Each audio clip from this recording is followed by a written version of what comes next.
Good morning mga pare koy. Mangunguha pala tayo dyan mga pare koy ng pako.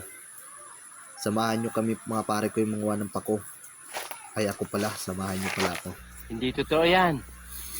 Bola lang yan. Bali mga pare koy, ayan pala mga pare koy yung ating pang-ulam. Masarap yung mga pare koy. Ginagataan.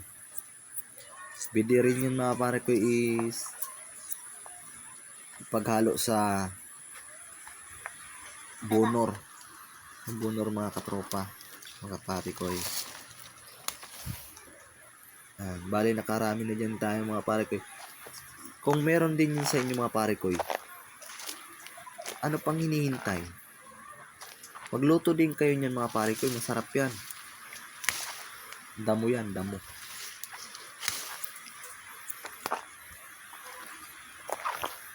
Kung marami din yun sa inyo mga pare koy, paki-comment nga sa comment section.